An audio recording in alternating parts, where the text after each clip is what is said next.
오늘 말씀 한번 따라 하실까요? 하나님을 가까이 하는 사람. 자, 사람과 사람 사이에 이러한 간격, 어느 정도가 가장 적당할까요? 심리학적인 그 연구 결과가 있습니다. 자, 사무적인 관계에 있는 사람과의 거리는 120cm가 가장 적당하다라고 합니다. 그리고 친밀한 사람과의 거리는 15cm가 가장 적당하다라고 말하지요. 자, 이것은 이제 심리적인 거리인데요. 그런데 여러분, 그러면은 하나님과의 관계에 있어서는 거리가 어느 정도가 적당할까? 오늘 성경에서 하나님과의 거리는 가까이 하라라고 말하고 있는데요.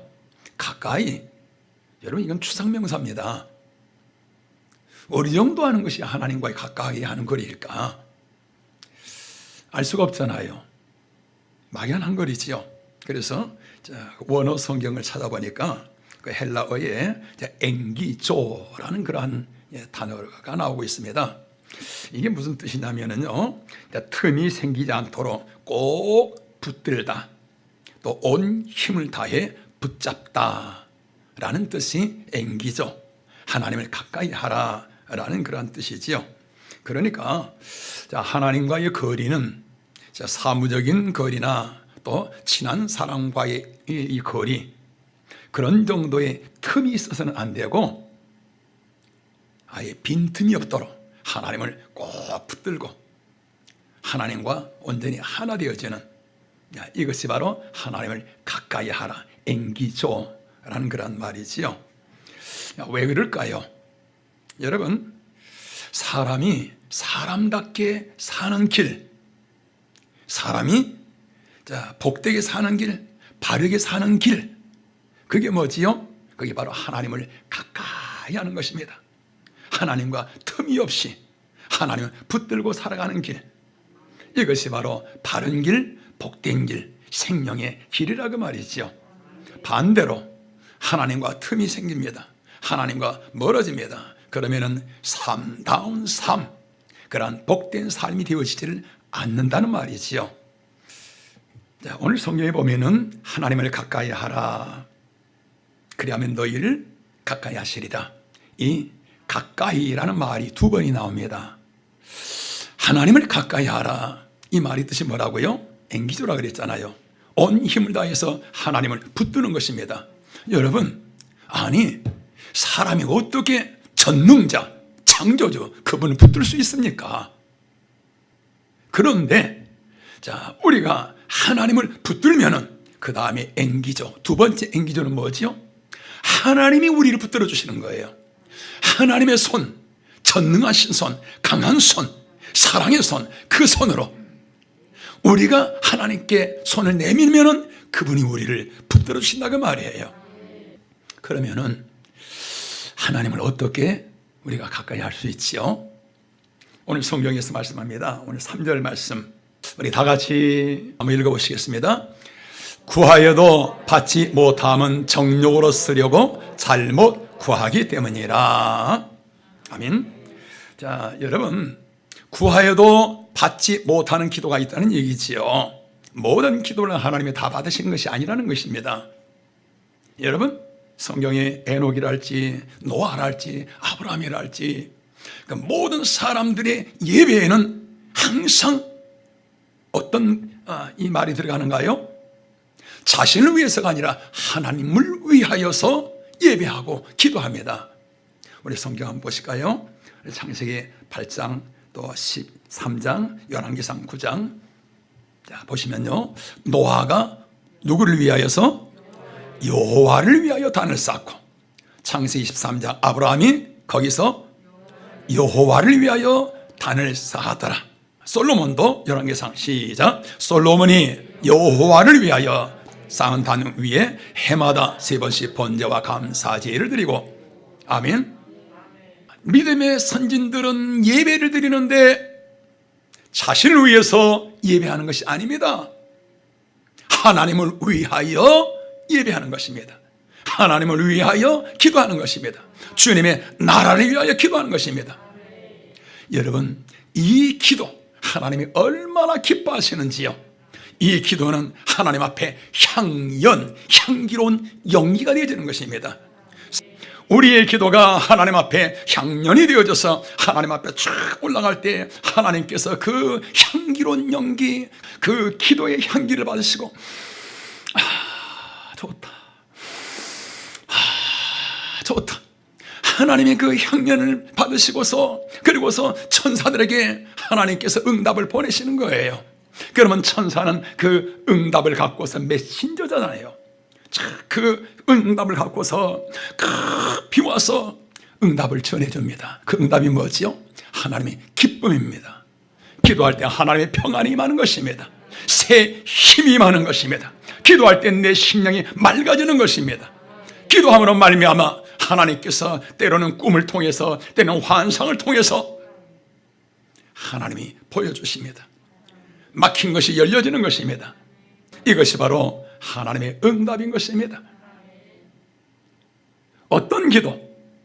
하나님의 나라를 위해서, 나를 위한 것이 아니라 포미가 아니라 그랬잖아요. 얼마 전에 포 가득 하나님을 위해서 예배하고 하나님을 위해서 기도하고, 오늘 저와 여러분의 삶이 너희는 먼저 하나님의 나라와 하나님의 의를 구하라. 먼저 주님의 나라를 구하라. 그래야 할 때 하나님이 그 기도를 얼마나 기뻐하시는지 하나님께서 우리의 기도를 응답하실 줄 믿습니다. 하나님을 가까이 하는 자, 두 번째 어떤 자인가요? 오늘 성경 8절 하반절에 보니까 자, 성결하라. 자, 우리 같이 한번 읽어보실까요? 자, 하나님을 가까이 하라. 그리하면 너희를 가까이 하시리라. 죄인들아 손을 깨끗이 하라. 두 마음을 품은 자들아 마음을 성결케 하라. 자, 마음을 성결케 하라. 하나님을 가까이 할 수 있는 그 길은 뭔가요? 마음을 깨끗하게 성결하게 하는 길이 하나님을 가까이 하는 그런 길이지요. 여러분, 우리가 세상에서 하나님의 자녀답게 힘있게 또 멋있게 살아가는 길, 그건 뭐지요? 깨끗하게 살아가는 것입니다. 뭐가 능력일까요? 우리가 세상을 살아가는데 뭐가 힘일까요? 깨끗함인 것입니다. 거룩함인 것입니다. 성결인 것입니다. 진실하고 거룩하게 사는 것, 이것이 바로 세상을 이기는 길이요 하나님과 가까이 하는 길인 줄로 믿습니다. 배가 물 위에 떠 있지만은 그러나 물이 배 안에 들어오지 아니하는 것처럼 우리가 세상 속에서, 세상은 어둠입니다. 죄악으로 가득한 곳입니다. 타락한 곳입니다. 그러나 이런 세상 속에서 우리가 살아가지만은 그러나 세상의 문화에 침몰되지 아니하고 세상과 타협하지 아니하고 세상과 교제하면서 살아가지만은 그러나 세상에 물들지 아니하고 하나님 자녀의 정체성을 붙들면서 깨끗한 모습으로 나아가는, 이것이 바로 세상을 이기는 길이요 하나님과 함께 살아가는, 하나님을 가까이 하는 길인 줄로 믿습니다. 주님을 앞에 가까이 나아가는 길, 오늘 10절 말씀입니다. 주님 앞에서 낮아지는 사람이죠. 우리 같이 한번 읽어보실까요? 시작. 주 앞에서 낮추라. 그리하면 주께서 너희를 높이시리라. 아멘. 주님 앞에서 낮아지는 이 겸손의 은혜가 얼마나 큰지요. 사람이 교만하면 성도 여러분 모든 거 다 잃어버립니다. 자, 여러분 겸손할 줄 아는 거, 낮아질 줄 아는 거, 이 은혜가 얼마나 큰지 하나님 앞에서는 성도 여러분 더더욱 그렇습니다. 하나님 앞에서 고개를 들고요, 교회에서 내가 큰 소리 치고요, 교회에서 위에 있기를 원하고요, 대접받고 높임받기를 원하고요, 하나님의 모든 은혜가 다 스톱되어 버립니다. 하나님의 은혜는 물과 같아서 오직 낮은 곳으로만 하나님이 임재하시고 그곳에 하나님의 은혜가 임하고 도움이 임하고요. 오늘 성경이 말씀하십니다. 하나님을 가까이 하라. 하나님을 가까이 하는 그 길이 뭔가? 오늘 성경에서 주 앞에서 낮춰라, 낮아져라. 낮아지는 길이 뭘까요? 주님 앞에서 겸손한 길이 뭘까요? 주님, 저는 주님을 도와주지 않으면 아무것도 할 수 없습니다. 주님, 저를 도와주옵소서. 나를 내려놓고 나의 자만과 나의 자아와 나의 인간의 모습 내려놓고서 주님을 붙들고 주님을 찾고 주님을 사모하는 이 모습이 바로 하나님 앞에 겸손한 모습. 목마른 사슴이 시냇물을 사모하는 것처럼, 시냇물을 갈망하는 것처럼 내 영혼이 주님을 사모하며 주님을 갈급해하는, 이것이 바로 하나님 앞에서 겸손한 자, 하나님 바로 이런 자와 가까이 하시고 이런 자를 붙들어 두셔서 세상을 영광 가운데 힘있게 나가게 하는 줄로 믿습니다. 하나님을 가까이 할 때, 아버지라고 부를 때 성도 여러분, 하나님이 하늘 보좌를 움직이셔서 하나님의 손, 능력의 손, 강한 손, 사랑의 손, 주님의 은혜의 손으로 저와 여러분을 붙들어 주시는 것입니다. 하나님을 가까이 하라, 하나님을 가까이 하라. 시편 73편에서 이것이 너희의 복이니라. 오늘 하나님을 가까이, 더 가까이, 더 가까이 하는 오늘 저와 여러분 되시길 주님의 이름으로 축원합니다.